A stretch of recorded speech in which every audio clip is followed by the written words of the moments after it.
को सुनना है जिसको अभी तक हम पहले से ही सुन रहे हैं।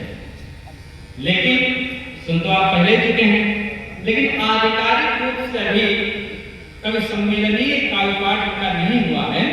बहुत ज्यादा भूमिका नहीं बनाऊंगा, आप लोग देख चुके हैं किस तरह से उनका प्रस्तुतिकरण है, किस तरह की कविता उनके पास है। ये इन्होंने जो अपना संचालन प्रारंभ किया तो ये कह रहे थे कि मुझसे अच्छा सिद्ध शंकर जी संचालन के कार्य को संभाल सकते थे, जो कि सरासर झूठ है। मैं लौट इस बात में कोई सच्चाई नहीं है, इस बात पर कोई विचार विमर्श न किया जाए।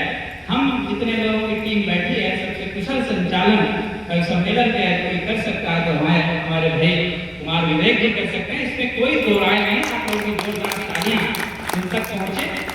4 पंक्तियों के साथ मैं उनका आह्वान करता हूं कि क्योंकि आज नवरात्र का दिन है, माता से प्रार्थना करते हुए मैं कुमार भाई को मंच पर आमंत्रित करूंगा। जितना भी आप उचित समझे, हम लोगों की स्थिति को ध्यान में रखते हुए उतना काव्य पाठ आप प्रस्तुत करें कि हे माँ इस नवरात्र धरा को ऐसा सुंदर वर दो।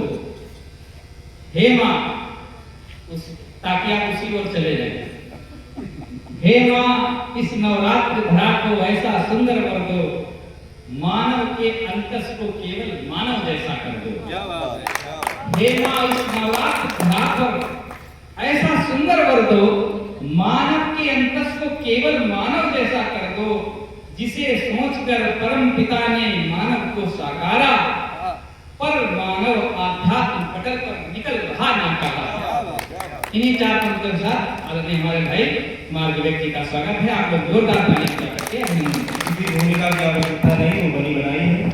मैं सबसे पहले ये बता दूं कि कार्यक्रम का आरंभ हुआ तो माता सरस्वती के लिए पूनम जी ने पढ़ा, सिद्ध शंकर जी ने अपने काव्य पाठ में दुर्गा माता जी के लिए पढ़ा। मैं अपनी बात हमारी एक और माँ है जिनके तट के किनारे कन्नौज बसा है, मैं गंगा माता के छंद से भी अपने काव्य पाठ बहुत संक्षिप्त पढ़ूंगा। बस आप लोग साथ दीजिएगा। ऊर्जा बहुत घट गई, पब्लिक जितनी घटती हमारी ऊर्जा उतनी घटती चली जाती है। फिर भी हम जी आए हैं आपके बल पे, आप जितने लोग बैठे हो उसके बल पे मैं छंद रखता हूँ। दादा स्नान करे भवविधि तरे, स्नान करे भवविधि तरे, पान करे मन चंग। स्नान करे भवविधि तरे, पान करे मन चंग। शीश धरे शंकर बने गंगा के बहुरंग। शीश धरे शंकर बने गंगा के बहुरंग। गंगा के बहुरंग आचमन से तन सुधरे। आदरणीय संजय दादा बैठ जाइए, 1 मिनट बस 1 मिनट सुनिए, ज्यादा समय नहीं। शीश धरे शंकर बने गंगा के बहुरंग, गंगा के बहुरंग आचमन से तन सुधरे। पाप वशी जीवात्मा निज कर्मों से उभरे। दर्श मात्र से दुनिया के सब नाते छूटे, स्पर्श मात्र से जन्म मरण के बंधन टूटे।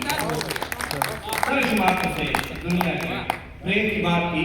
मेरे पास गला वाला तो है, वो तो सिद्ध शंकर जी के पास, पूनम जी के पास, प्रेम से कौन छूता रह सकता है। एक छंद देखें कि चंचल चपल में एक बिंदु पे टिके तो मानो जैसे पारावार धारा पे ठहर। कि चंचल चपल नयन एक बिंदु पे टिके तो मानो जैसे पारावार धारा पे ठहर गया। और प्रेम नीर प्यासे नयन मरु में ही तृप्त हुए, प्रेम घट लिए मन फिर ना नहर गया।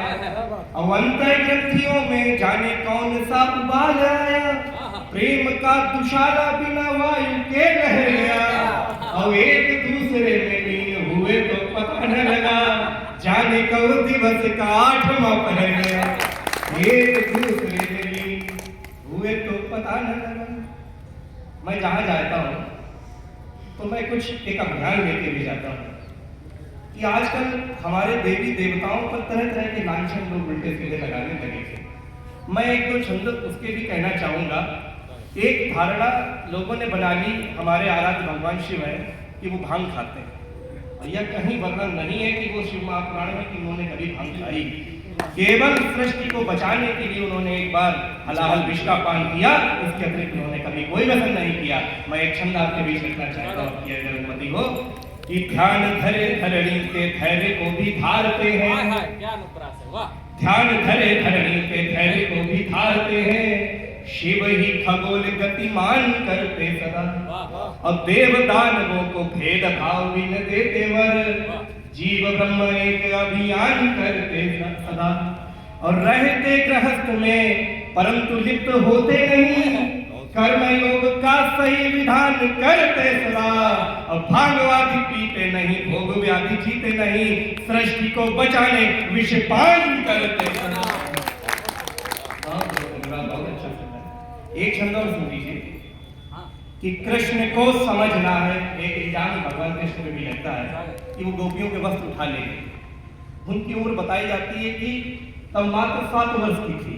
7 वर्ष का बच्चा किस आशय से नहाती गोपियों के वस्त्र ले जाए? सोचिए आप।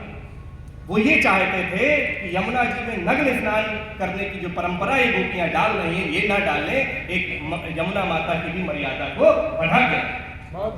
कृष्ण को समझना है, प्रेम तो करो किसी से, राधा नाम में भी यहाँ नित्य झरते हैं कृष्ण।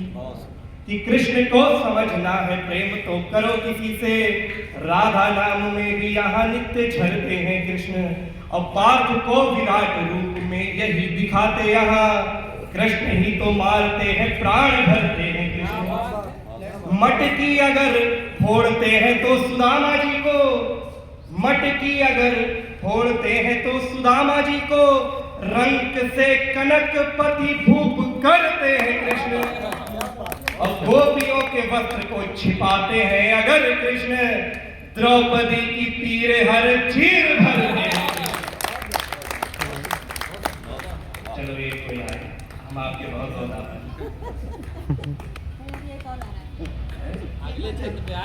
एक छंद मैं अपनी कवि बिरादरी को और समर्पित कर दूं।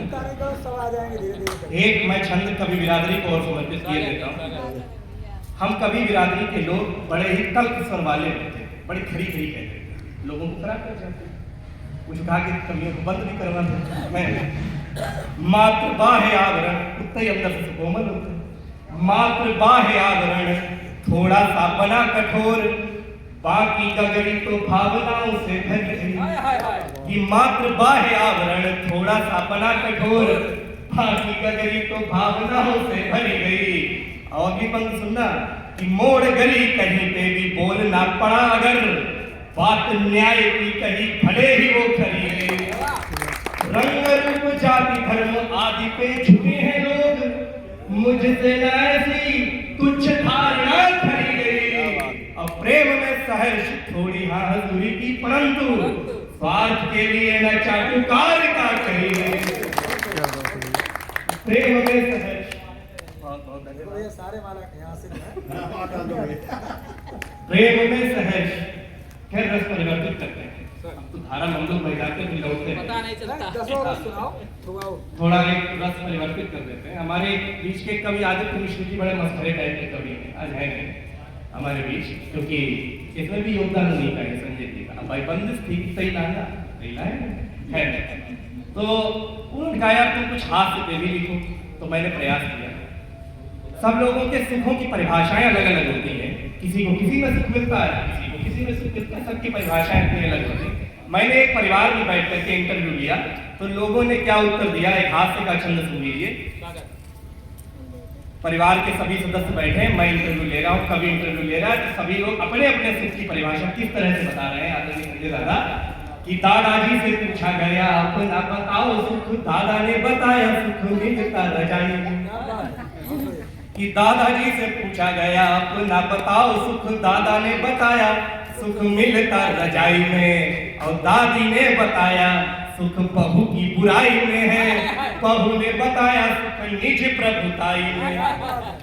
और अगला सुनो पीछे वाले लड़के कि पोते ने बताया सुख मिलता है चैटिंग में, साथ वाली लड़की से रात बतियाई में। और बेटे से जो पूछा गया बोला शर्माते हुए ताड़ने में दूसरे की सुंदर बुराई। कुछ लोगों को ऐसे भी नहीं मिलता, वो होते हैं ससुराल से लोग, उनको ससुराल में सुख मिलता है। तो एक छंद और अंतिम देख लीजिए, यही मेरी काव्य पाठ की श्रृंखला का अंतिम छंद है। मैं चाहता हूँ आप लोगों को हंसा के जाऊँ, इसलिए रस परिवर्तित किया, वरना मैं आज जीवन दर्शन पढ़ने का इच्छुक था। मेरा मूल विषय वही है, मैं जीवन दर्शन का कवि हूँ। क्योंकि जीवन दर्शन में सारे रस होकर गुजरते, इसलिए मैं सारे रस लिखता हूँ।